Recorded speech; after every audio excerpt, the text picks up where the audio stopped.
Okay. Matthew, Yeah. How you doing, Andy? I'm just looking forward to this hot goss. Okay.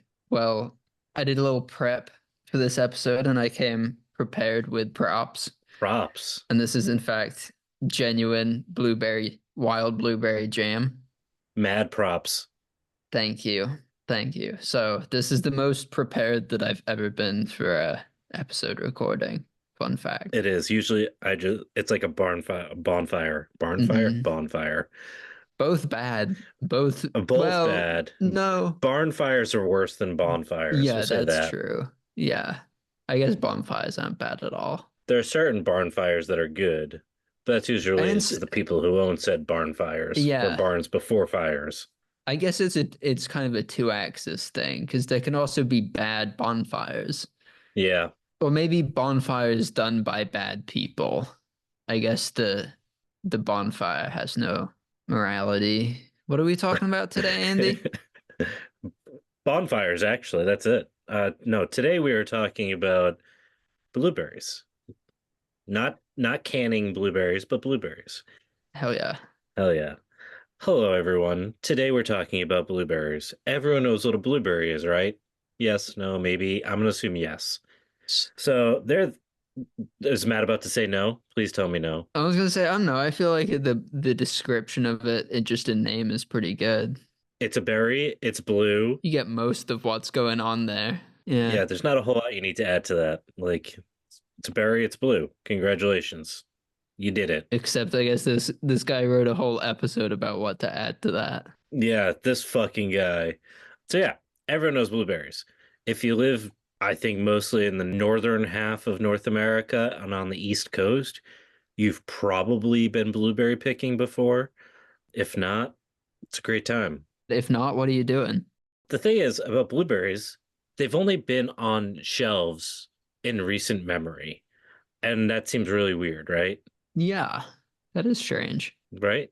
The question is then, how did they get there? That's what we're going to talk about today. So longer history, right? Because this is the Poor Proles Almanac, and all we care Oh about is God. 10,000 years ago. Get ready for the Ice Age. Based on pollen records, we do know that blueberries have been managed and harvested for at least 10,000 years. Historically, harvesting season for anyone that's harvested blueberries, it's a little bit of work. It was kind of a communal effort when it was blueberry season. The harvesting period was always like a time of celebration, story sharing, getting to see family that you otherwise wouldn't see because it was like, oh, it's blueberry. Everyone goes to where the blueberry patches are. Hey, it's Carl, buddy. Haven't seen you since last blueberry season. Has it been last blueberry season already? Exactly. If anyone's used a blueberry rake, they were actually based on these special combs that were made by indigenous people, and they were made out of wood or fish backbones, and they basically strip off the blueberries with like if you've ever made like a really like hood version of one, it's just like nails and a piece of wood. Like get the like long ass like 3 inch nails, put it on a piece of wood and like stick it on a bucket. Kind of the same thing. Not as good, obviously, but it kind of is the same thing. In the Pacific Northwest, women often actually owned, quote unquote, the berry grounds, and the fields were often named after the trails connecting them. So that's how people knew who harvested where and who was responsible for managing it, and so on and so forth. Blueberries were so important and honored that like special people were actually selected for the first gathering of berries, and that was based on skill and knowledge of the plant to the extent that it became like a point of contention with early missionaries. I can see it. You've got these blueberry fields that you've been working since as far back as your ancestors can say, and these other guys come in, they're like, I want to be the blueberry king. I wouldn't take kindly to that. They actually were like mad because the indigenous people didn't give a shit about the missionaries like religious stuff during blueberry season. They're like, sorry, we're going blueberry picking. They're like, God needs you. And they're like, no, the No, blueberries need me. blueberries come above God for sure. Yes. Holiness is next to godliness, is next to blueberryness. And I'm gonna hear a playback of this episode at from St. Peter at the pearly gates. He's like, that was a big fuck up. How about them berries? Yeah. That's a niche Matt Damon reference for Is those who it? are under. Yeah. How about them apples? Do you know what that's from? Or are Yeah. you too young? No, Okay. I was gonna say I feel like Goodwill Hunting's I mean it's from Goodwill Hunting, right? Yeah. Yeah, I feel like But that's a it's, pretty like mainstream. I mean, yeah, but how old were you alive when that movie came out? Probably not. No. Yeah. All right. That's my point. All right. So back to blueberries. It's worth noting that on the West Coast, and this is important for us to continue this conversation, that the blueberry is also known as the huckleberry, which can be confusing given that huckleberries are a thing on the East Coast, but they're not blueberries. They're quote unquote true huckleberries. Like, way to fucking go, West Coast. For the purposes of this episode, if we talk about huckleberries or quote it, we're talking about that like West Coast blueberry, not huckleberries that you would harvest like 3 weeks later here in New England. I mean, I don't know. I don't know how anyone could ever get those things mixed up. I mean, like huckleberries are huckleberries, except when they're blueberries, which are also in the same family as huckleberries, which makes sense, like given that whole pawpaw fiasco a couple weeks ago. Ah, the paw of 2024. How could we forget? Hard times. Mark the calendar, folks. So in 1615, Matt's best friend, Samuel de Champlain, Mm-hmm. the founder of Me and French the bestie. Besties, founder of French occupied Quebec, was the first white dude. We're going to call the French white people moving forward Sacre bleu. to record indigenous use of blueberries, observing Algonquin women as they dried what he called blues in the sun. He noted that they prepared a bread of sifted We probably cornmeal. didn't call them blues. We should call them blues, Well, right? you probably called them something in French, right? No, it's probably blues.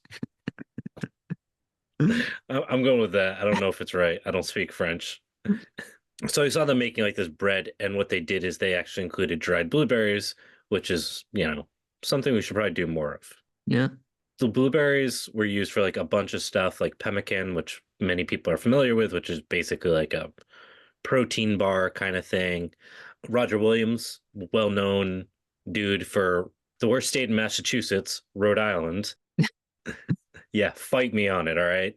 He also saw the same thing that the blueberries were harvested, they were dried by the indigenous people, and that way they were preserved for the year, some of which they actually beat to a powder and would mix like with their meal that they'd make like an acorn meal, cornmeal, whatever it was. And he was like basically like they're like this cool little thing that they add to food and it's sweet and delicious, Sounds really good. doesn't it? We should be We, using blueberries in more stuff, is my thought, right? I was gonna say we should try to make some. I got a little blueberry pilled on this episode. I'm not gonna Oh lie. yeah. I'm trying to think. Some of your bushmaxing, Blah, blah, maxing. blowmaxing. Yeah. So our BFF Henry Thoreau, noted John Brown obituary writer Henry Thoreau, also took a very special interest in blueberries, writing extensively about it, including an entire unpublished manuscript called Wild Fruits, which contained like a large amount of citations about the indigenous use of blueberries to the point where his unpublished manuscript is very heavily cited in most research on blueberries, which I've read basically all of it now. So, congratulations. I can confirm that. He wrote, and this is a quote from the book, from time immemorial down to the present day, all over the northern part of America, the indigenous have made far more extensive use of the whortleberry, which is what they call the blueberry, Oh, I at like all that. seasons. That's a mouthful, man. Whortleberry? Yeah. I guess it'd be hard on people from New Jersey. The What waterberry. the whortleberry. Sorry.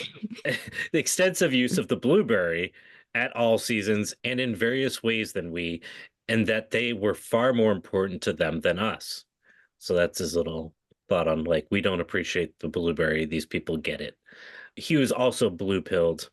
He was berry maxing, as Hmm. one might say. Yeah, one could.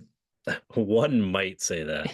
Now, while the indigenous dried the fruits to enjoy throughout the year, colonists, being what we do and what we do best, ignoring how people manage things traditionally, decided that we would just can the fruit. And by the end of the 19th century, Picking would change both as a social practice and as a social meaning.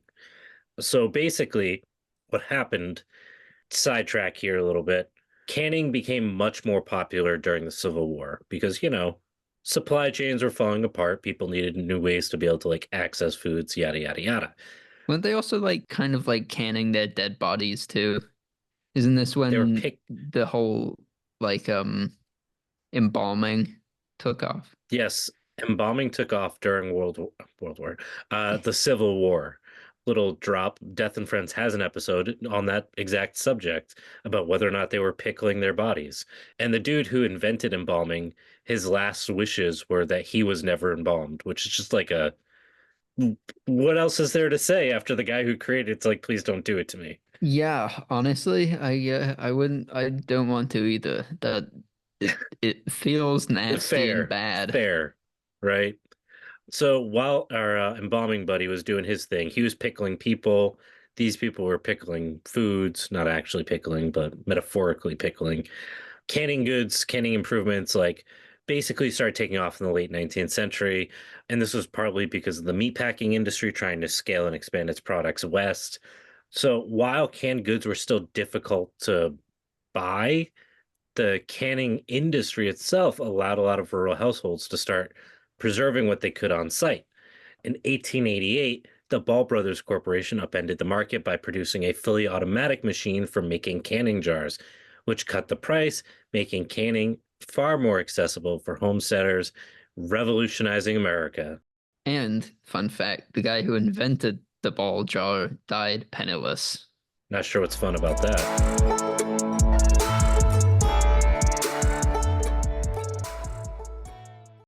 Hey, we're taking a quick break in the episode to remind you that you can get a whole lot more information from poorproles.com. On our website, we have access to our supplemental reader for the podcast, which provides more depth and context as well as thorough citations for all of the stuff we talk about in the show. You can also sign up for our newsletter, which updates you about limited releases, such as various nursery stock that we sometimes sell through the Poor Proles website, as well as updates about new merch that we have.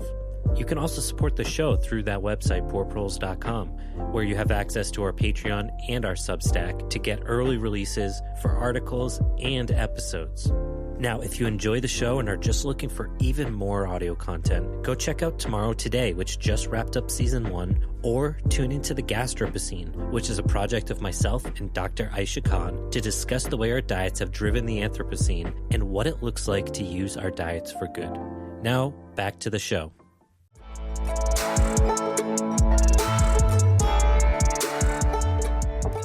Okay. I'm gonna crack my jam. Crack that jam. I feel like is this a good point in the show to crack the jam?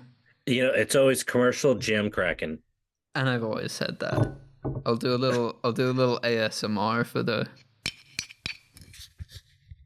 man, it's on there good. Did you hear that? I did hear that. It's so sexy. The way that jar opens. I can't even stop thinking about it. No, that wasn't the sound. So this is a little teaser for an upcoming episode. It's just ASMR. That's the whole episode. We're branching out into ASMR. This is the most special kind of blueberry jam because it's not homemade and it's not factory made. It's made by a humane extension agent in an office. That's how you know it's the best. How is it? Mm-hmm. Does it taste like disappointment and failure? No, it tastes beautiful. It's really good. Mm-hmm. Shout out blueberries. Oh, gotta be my favorite gender. Anyways, across Maine, where Matt is right now. They don't know that. They don't know that. He could be in Maine, Australia. That's a place. Mm-hmm. You may have heard that Maine has a lot of blueberries. The fact that they have a lot of blueberries is actually predicated on a long history of burn cycles from indigenous people for generations upon generations. Before the modern canning industry kind of erupted during the Civil War era, blueberries couldn't really travel other than by using tin cans, which could be done, but didn't have the shelf life of canning as we think of it today. So, like, they were tinning the blueberries and then sending them to places like Boston or New York, and that was about as far as they could get. By the 1860s, men were, according to the Portland Daily Press, making, quote, a snug fortune from the product of these plains. Wow, what a descriptor, a snug fortune. I want a snug fortune, Yeah, me too. But they don't have that today, which means only good things have happened since. obviously. The interesting piece of how blueberries in Maine fundamentally shifted comes back to this story from 1870. This dude named William Freeman sued another William named Underwood. Well, William Underwood. So you got William versus William. This guy, William Underwood, owned a canning factory, and it was near 70,000 acres of wildlands that William Freeman owned. William Freeman was basically like, this is all blueberry country and it's my land and you're stealing my blueberries and you keep setting the woods on fire so that the blueberries keep producing, but that means I don't get to harvest any potential timber. So like you're destroying my land, stealing my property, and I'm not getting anything out of it. So frig off, basically. The court sided with him, saying basically, yeah, you can't just manage someone else's land just because you want to. And that began like a new system of leasing and payments that kind of became the foundation of modern Maine blueberry production. Oh, good. I love that for us. What a good use of courts. The rich man versus the rich man. What could go wrong? Hmm. Now, unsurprisingly, landowners squeezed profits from canneries, and suddenly other industries wanted their share of the pie. Blueberry pie? The blueberry, yes, wanted their share of the blueberry pie.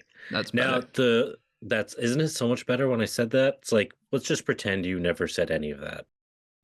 So the Maine state government canceled permits that allowed blueberry picking on public lands, especially when like other permit holders held like timber or grass rights. So like grazing, things like that. So basically it was like blueberries were at the bottom of the barrel of the like proverbial hierarchy of land access.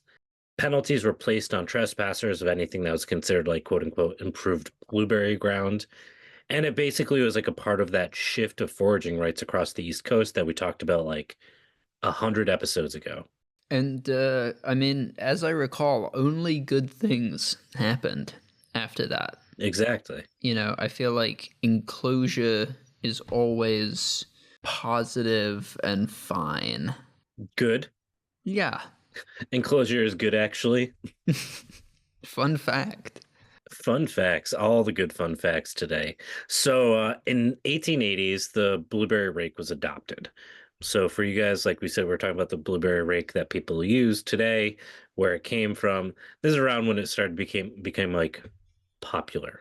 It was basically a modification of the cranberry rake, which increased production from like 1 to 3 bushels without, surprise, surprise, increasing wages. Despite the stories and the glamour from the newspapers about like all these profits being made from a few days worth of work, the reality was not that good. I don't mean to sound like researching isn't a lot of work, but sometimes it does feel like just the same story again and again with different names and faces and plants. Yeah, there's just a lot of exploitation. It's just like it's the whipped cream on your blueberry pie of American capitalism. It's beautiful. Hmm. You wouldn't change a thing. Hmm. So that's the story on the East Coast. Now we're going to shift gears a little bit, go to the West Coast. The story of the wild blueberry out there played out very differently. So no exploitation this time? Different exploitation. They say it changes as good as the rest. So not only were homesteaders out west canning fruit for their own consumption, but they were also doing these like weeks in the mountains to take like berry picking working vacations. And this is particularly popular in like the early 20th century between like 1900, 1925. So homesteaders would like fill up buckets to bring home. They would meet tons of people. There were a lot of indigenous people that were still like going to those same fields and harvesting berries as well. But by the early 20s, we talked about like canning and stuff, commercial sales had begun in eastern Montana. And part of this was because there are already two canneries that have been built in the region to process apples and cherries. Now, using these wild huckleberries were an additional product that they could process between the windows of the apple and cherry season. So it was like, why not? right? And at the time, they were freely available fruit on public lands. They required no maintenance or management. They could be picked under the Forest Service's free use policy, so they didn't have to pay anybody. It was just literally show up with a bucket of blueberries and we'll give you X amount of dollars. So, and then lastly, as Matt's enjoying right now, they preserve well and they only really require sugar for canning. So it's like a very easy, cheap, scalable food that was just like waiting for them to take advantage of. Oh man, what could go wrong? What could go wrong? We're going to find out. Despite what may appear as widespread wild blueberries in regions like the Pine Barrens today, these fields are disappearing today as tree canopies have become thicker. And this is largely because of like a lack of prescribed burns across much of northern North America. Yeah, I know it sounds like I'm switching gears, but I promise I'm getting there. My point here is that these lands require certain types of management for blueberries to be these wild, like patches that could be harvested at this scale, right? And the thing is, like, today we're always talking about how, like, with the enclosure of like environmental conservation, that the landscape was enclosed and there's no more management. A lot of people at this time, even in the early 1900s, understood the role of fire in blueberry management. Due to the massive wildfires in the Great Burn of 1910, much of what had once been managed huckleberry acres had been re-cleared so that as this time was where blueberry picking was growing with canning, by 1928, the northern region of the Pacific Northwest was basically in its peak prime huckleberry picking like excitement. Like canning and like the peak of this restoration of the landscape were like perfectly timed for like the industry to just fully exploit like beautiful fields of blueberries, huckleberries, waiting to be picked. The other piece of this that was like perfectly timed is that after the Great Burn of 1910, the Forest Service put in all these roads to be able to access different parts of the forest, so different parts of the forest, so that like if there was a fire, they could get anywhere quickly. But now you've got like easy transportation to like where all the huckleberries are. I mean, it sounded like it's all just like really coming together for I was gonna say a blueberry bonanza, a huckleberry hurrah. I like Huckle Hurrah. I like that. That works. Hmm. Now, unfortunately, something else came in 1928, the stock market collapse. Oh yeah, that also came together. It came together, no notes, 10 out Hmm. of 10. Yeah, so that old thing. What this meant was that you had this entire new labor force that like couldn't find a job and knew how to pick berries as like a hobby for decades. Now, according to a good friend of ours, A.H. Abbott, who is a district ranger on the Cabinet National Forest, the huckleberry industry exploded at this time. And by 1933, in quote, the value of huckleberries gathered on the cabinet last year alone considerably exceeded the total grazing, special use, and timber receipts from several years past, in excess of 50,000 gallons. That's a little bit of fruit. Just a little bit. At the time, you could sell fruit for 40 cents a gallon, which is about $7 in 2024 dollars, which is like not nothing if you can get 20 gallons of fruit in a day and like you're going through like the worst economic recession with no social like supports. That's not a bad gig, right? So the industry grew. And a lot of people were looking at it as this new potential industry, including two guys named Clifford Weir and John McKay, who developed these harvesting pickers and created cleaning techniques to scale up production. And they were based on those indigenous harvesters that we had talked about before. Their success didn't go unnoticed.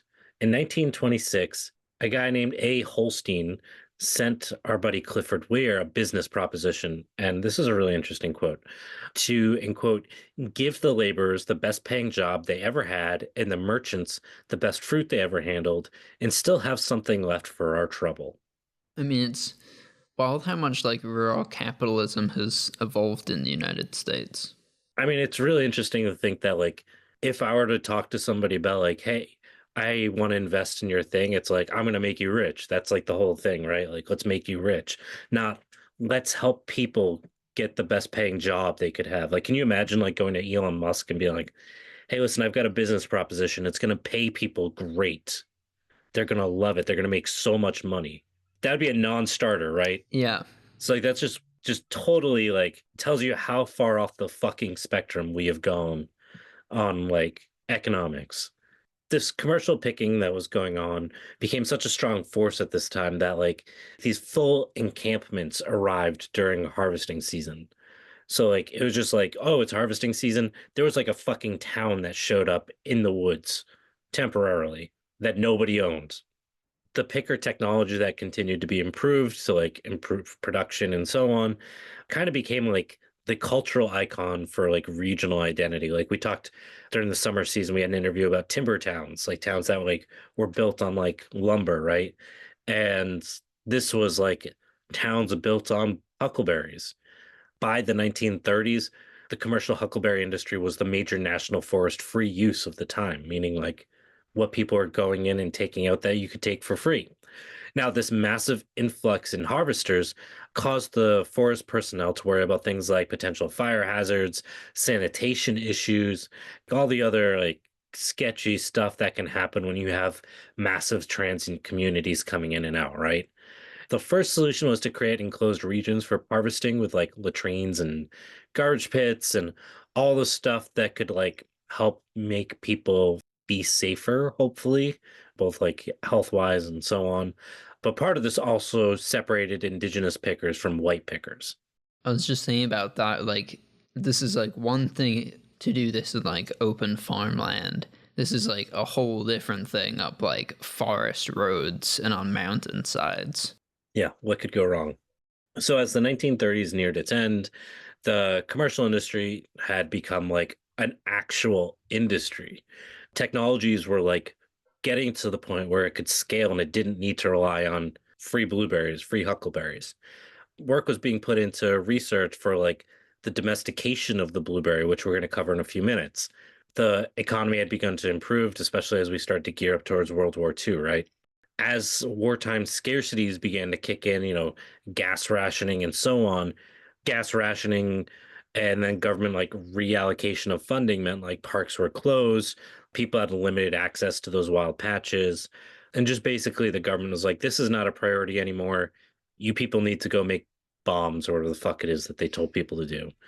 Now, after the war, the wild huckleberry industry kind of fell off because people were I mean, it was the post-war boom, right? People were not canning foods anymore. Freezers were becoming affordable. The supermarket was invented. So like everything changed after World War II, right? In some cases where the jobs that people had lost were in logging, they'd come back. So like they were getting jobs that had good pay and the economy was great and everything was awesome forever, as I was told. So basically, after World War II, the only people that were left that were harvesting were like indigenous people. And they were people that had closer cultural ties to the huckleberry. I mean, that's like a really interesting part of when we're like looking at our like relationship to these foods is that like what we just covered, what, 50, 60 years since, well, I guess we're like talking about the Civil War. So let's say like the best part of 100 years that this like really like went through a a boom and a bust for settlers, but having this like cultural tie. I don't know what I'm trying to say here. No, I think what you're trying to say, and I'm gonna white explain this to you a little bit here. That for white people wasn't a reciprocal relationship, it was extractive, even if Right. there were, these peripheral like feel good pieces of it of like, I did this because I did it with my parents and it was fun for me and it's a skill I have and like I'm reconnecting with nature, but it's still only one way, right? And it's not like a fundamental part of anyone's identity and relationship with the landscape. It was still predicated on like extraction. I guess we don't always talk as explicitly about like the role that culture plays in our agriculture as settlers. Or lack thereof. It just requires a very different, I don't know, small e economic thinking, or a different logic of being in reciprocity with your environment.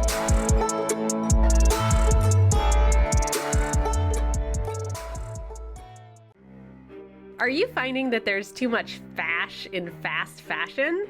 This is Carla with Lennon's Linens. We apply the immortal linenist science to keep clothes lasting for decades. But you don't have to take my word for it. You can check out our pop-up shop in the Red Square in Moscow, Russia, and see how long our work holds up with our hand-picked Short King model, the one and only 100-year-old Vladimir Lenin. Wow, look at that drip. So stop Stalin and get your Lennon's Linens today. Exclusions apply. See Vladimir Putin for details.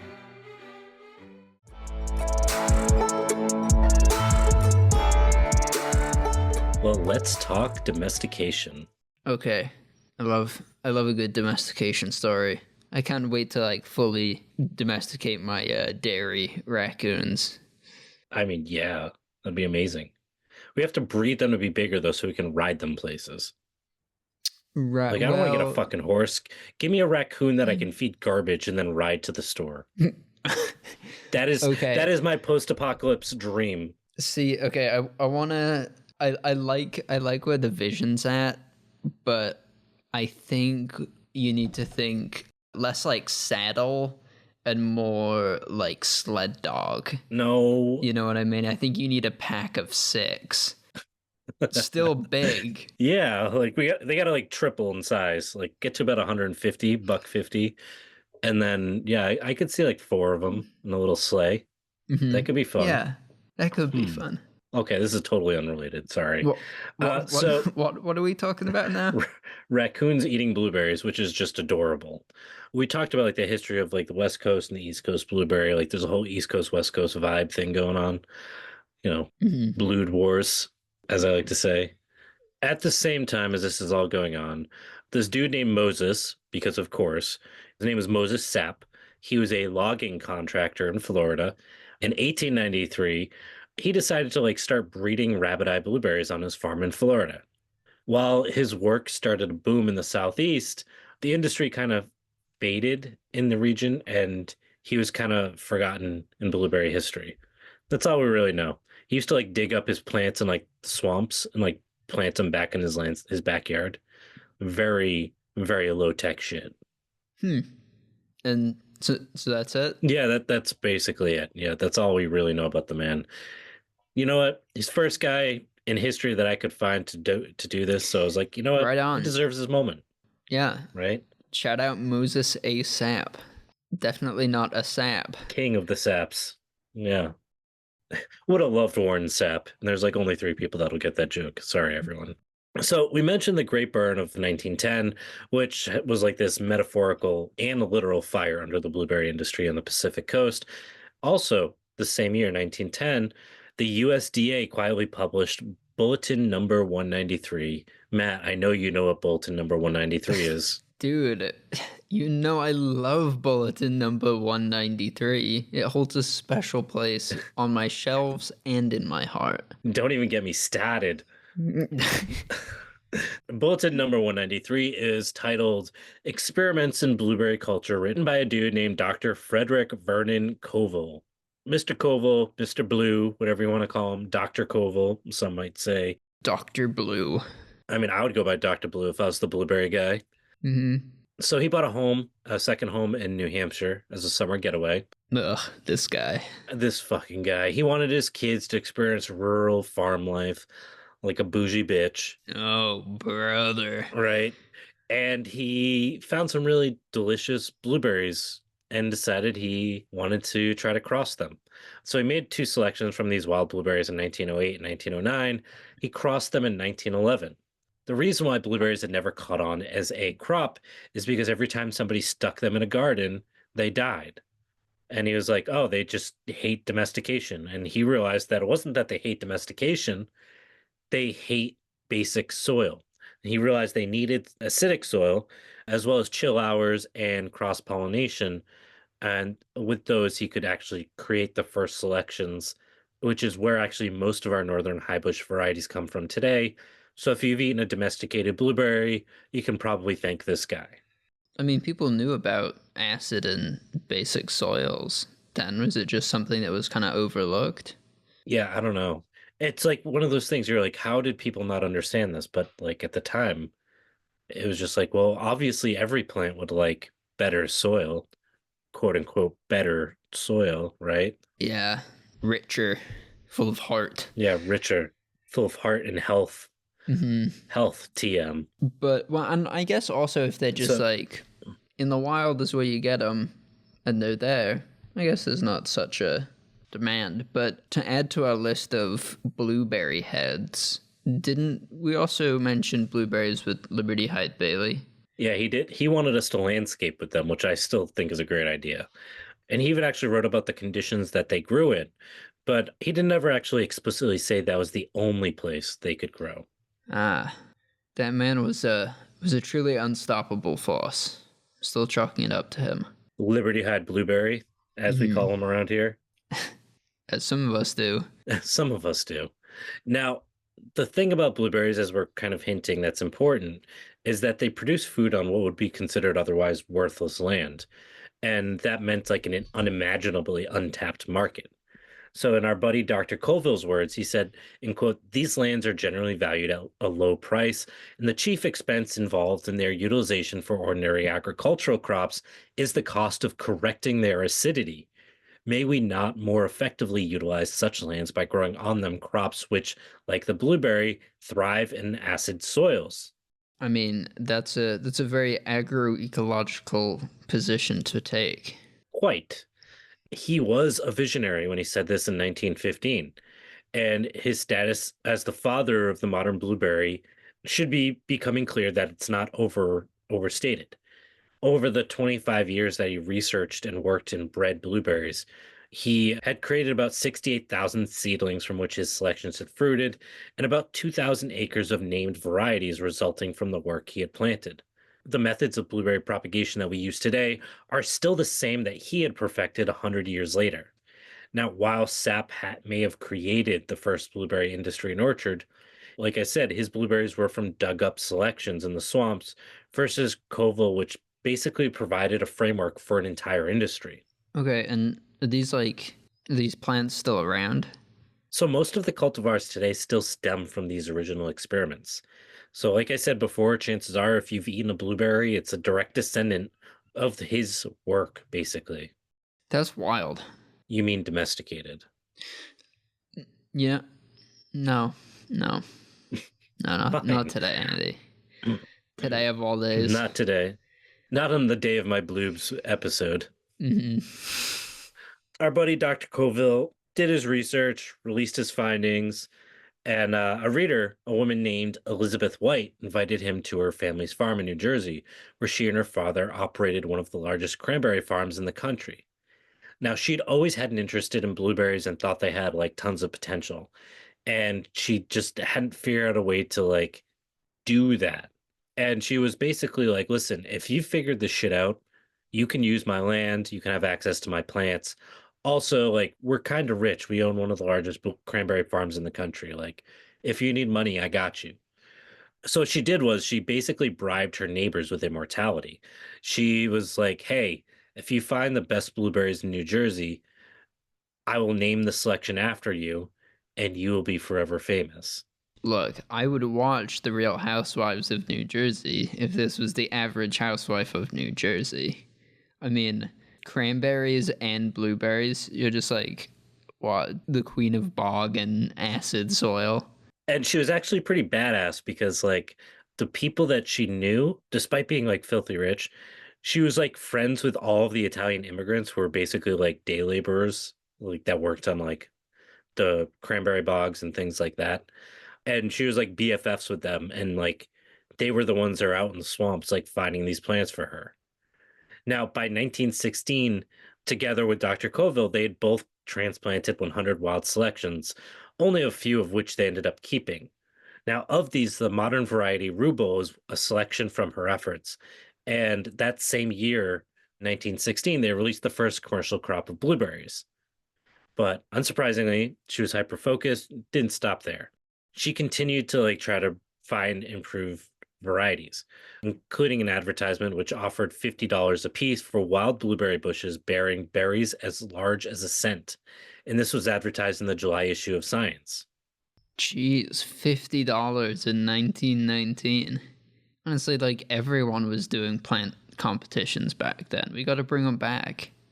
Yeah, that's got to be like I'll do, $10,000. I'll do the math. So I'm really curious. $953. That's it? I would have thought it'd been more. Hmm. But yeah, I mean, we did try to bring them back. Remember we did our acorn competition? We did.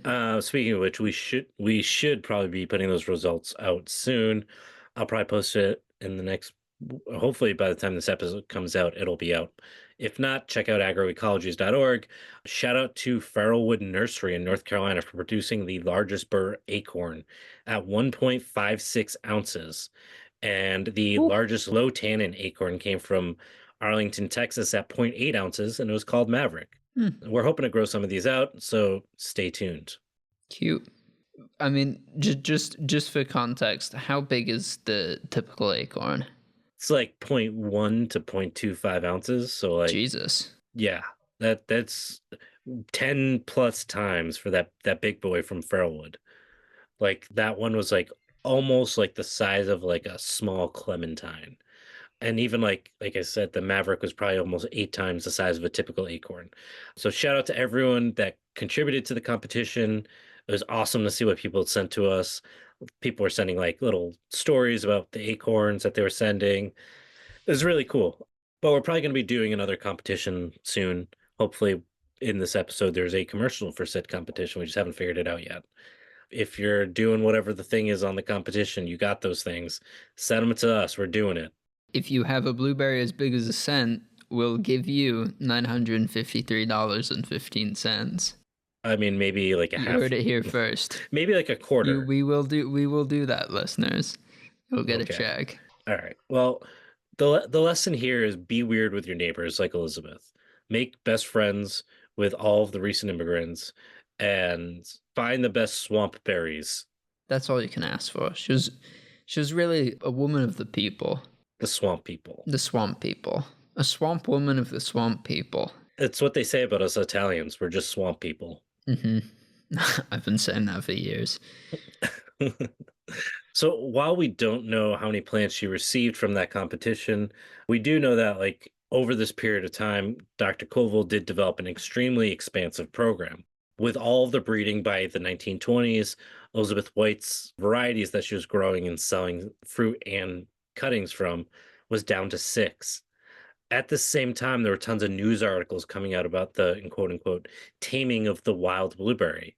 And basically, the government was backing this new industry and spending a bunch of money on PR advocating for this new wonder crop because A, it was also happening at the same time to the pecan, as we covered a while back. But B, it was like a really good industry to fill the gap between strawberry and other berry, like blackberry seasons in New Jersey. So it was like, we have this labor force that needs work. Why don't we grow blueberries? Now, in 1927, White helped organize the New Jersey Blueberry Cooperative Association, while Dr. Coville was still breeding bigger selections. Okay, so what you're saying is that like we need to get the government to care about new crops and then spend tax dollars to fund them until people start eating them. We're like 2 for 2 on this so far. I mean, we eat pecans and we eat blueberries, so I think we're onto something. So we got to get them on the next big crop, which I think should be like, I don't know, what's the wild crop you want to see on the shelves, Matt? I don't know. To be honest, I kind of still like having some wild foods about. But I don't know. It'll probably be like they'll probably genetically engineer ramps or something. Oh yeah, ramps are probably going to be one. There's too much hype about them. We're going to talk actually a little bit about this whole like domesticated versus wild crop in a minute. But by the 1940s, we talked about like with the supermarkets, the post-war boom, the blueberry like very quickly became popular across the country. People were planting them. The Blueberry Hill Cookbook came out in 1959, which basically made it so like blueberries could be used for everything. Selections were still continuing to improve the size and seediness of the fruit, and basically the wild blueberry became like out of fashion. Now, in an attempt to rebrand, wild blueberry producers argued that domesticated blueberries weren't even blueberries at all. They were a frankenfruit, similar to the arguments we see about GMOs today. Now, in one main resident's words, whose name is not Matthew, in quote, there is no likeness between the two. And they were like brutal. Like they were absolute dicks about how domesticated blueberries were absolute shit Wow. and like an embarrassment to fruit. I guess this guy loves his domesticated blueberries, huh? Loves them, clearly. They would say like the flavor was terrible. Facts. And one guy actually said that they'd prefer no blueberries at all over the new domesticated crop. Facts. Bold statement, Cotton. I mean, how great would it have been to like see these guys get up on their soapboxes and just like talk shit about A fruit? literal soapbox. Yeah, Yeah, I was born in the wrong generation because of that. true. Yeah, you have to use a fucking microphone. You can't get up on a little box. I don't want to be on a podcast. Yeah. What the fuck? I want to just be in a room with like 18 drunk guys as one dude stumbles onto a table and starts talking shit about like fucking Macintosh apples. Like Pippins are the working man's apple. Dude, Pippins Like that's what I suck. want. That is all I want in life. Pippins are bad. Bold, man. I'm just when we do the Pippin episode, you're gonna be real, I mean, real. unless you're making cider, I don't know. Maybe back in colonial times they were this shit, but I don't know. Maybe you'll tell me. Now they're just shit. Maybe you'll tell me some different stuff. It's about to get hot and Change my spicy in mind. the yeah. Anyways, during the mid 20th century, all this shit's going on. The USDA sees that the domesticated blueberry is like becoming a thing, and they invest heavily in like marketing research and breeding to make it like a staple fruit on the shelves. Part of the reason why the domestication for blueberries was so successful is that the genome for Vicinium is like pretty wide. So you've got southern high bush cultivars, which require fewer chill hours to produce fruit. They allowed us to expand blueberries into warm environments, while we still have in the north the native low bush blueberries, which are like that traditional wild blueberry that we think of today. So you've got like a pretty wide scope of genetics from Florida to Maine, right? It took decades of marketing to make like blueberries like a staple for our shelves. And like I said, the idea that its place in the American diet is only recent, but now is like you can't imagine not being able to get blueberries is like really interesting. Like how you just have to move past the recent memory of a culture to normalize something like blueberries. And also points to like the capacity to bring new fruits to market, right? Like if we invest enough culturally with access, resources, infrastructure, that the idea of bringing new fruits to market or new foods to market as a whole isn't impossible, right? Yeah. And especially, all the better if it's fruits or other foods that aren't absolutely obliterating the topsoil. I kind of like having that around. I don't know why. I Fucking know. pussy. Yeah, I mean, I think like, there are a lot of other fruits and foods that could come from quote unquote poor landscapes, poor soils that I think could be really nice as like part of our diet if we built the infrastructure for it, right? Now, like we talked about the pawpaw, which is an understory tree, is a native tree, and can grow pretty close. It can grow like under like black walnuts, which are another underutilized native crop. It points to like a way that we can like provide foods for non-humans while also like creating an actual food system that could be on shelves for people here in our own country that come from the landscape around us, right? What's also important about like blueberries is not only are they like great for us, but they're also one of the most important bushes for native pollinators, especially here on the East Coast. So like having a crop that could actually be good for native pollinators would be amazing. One of the interesting things that researchers are working on today to improve blueberries is creating more productive cultivars using what's called polyploidization and in vitro tissue culture, which has developed these octopoid cultivars. Some of the ones that have come out called Biloxi, Legacy, and Duke may completely revolutionize blueberry breeding. Yeah. I mean, I think we've talked about polyploidy on this show before, but it's still truly one of the funniest concepts to me that you just like you breed them to have more copies of the genes, and it's just bigger fruit, just more genes, bigger fruit. Or I guess it's like, well, it's like copies of chromosomes, but Yeah, it's really funny. it is. It's like Hacker, I'm in, and it's like you somehow like superpowered the plant. Yeah. What if we just gave it more? What if we gave more plant? If we gave the plant more plant and it became more plant? Yeah, It's like exactly. it's like exhibit. Uh, One of the things that's going to be a big challenge for the blueberry industry, though, moving forward, is that, like, with climate change, we are ultimately fundamentally altering the natural control mechanisms for many predators of the plant. One of the benefits of the wild blueberry is it doesn't really, you manage the landscape, but you don't have to manage the plant, right? With domesticated crops, that becomes less and less the case. With native domesticated crops, they tend to be a little bit more resistant, but still adding climate change pressure means that there's going to be more pressure on plants. We have to consider that as we try to build these kinds of food systems and put the blueberry within this like very specific historical context for how we manage it and how we think of it as a crop going into the future. Yeah, I think one of the like really important things that we touched on is that like our blueberry is recent. It's 150 years that like it's been part of, so I'll say like the settler economy, and that like when we're thinking about new ways to do or different ways to do our food system, being critical of like that's the way we've always done it, or like We can do new things with old stuff, yes, that was a good summation. right? That's what I'm here for. So I get paid the big bucks. Don't get stuck. Yeah, Yeah, so go eat some blueberries, maybe plant some blueberries. do it. They make good jam. Yeah. Don't be limited by the way history has managed our grocery stores, I guess. I don't know. I don't have anything particularly inspiring to say about that. No. That said, if you guys enjoyed the episode and you want to see sources, go check out agroecologies.org. All the sources are up there on the article. Fun fact, listeners, we made it all up. We did. It's true. It's all a myth.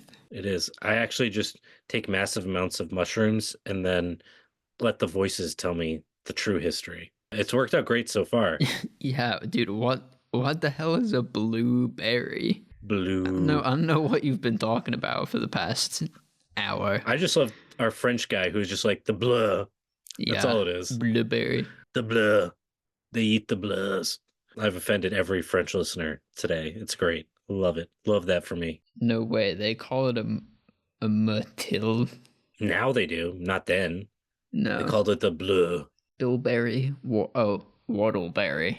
Oh yeah. No, that was your favorite. The Thoreauism. All time whortleberry. Bring it back. Real ones remember. So true. So if you enjoyed the episode, you want to support us, hop on patreon.com. You can do that too. You can also listen to the episodes ad-free there because, capitalism is a fuck and we do what we got to do. I think that's everything. Next week, we got a cool interview coming up and we're going to continue this fruity series. Yeah. We're getting fruit pilled. And look out for the new Purple sticker. Ask me about my whortleberry crop. Is that what we're going with? I think so. I feel like you got to have a really good graphic for a whortleberry. Like I imagine like a blueberry in a tornado. Is that what you picture, or is that just me? I don't know. I just like the way I like saying it. Whortleberry. I think you're just really high, but I don't know. It sounds like bubbling water. Anyways, anything that I forgot, Matt? Are we Listeners, good? let us know if it sounds like bubbling water to you. I don't know. Listeners, I think that's please it. don't. Listeners, Okay. Email in, tweet at us. We don't have Twitter. Well, we do have Twitter. I just haven't used it in 6 months. get at us on Slack. Hit us up on Teams. The Teams chat be fucking popping. All right, we're done here. Have fun, guys. Bye.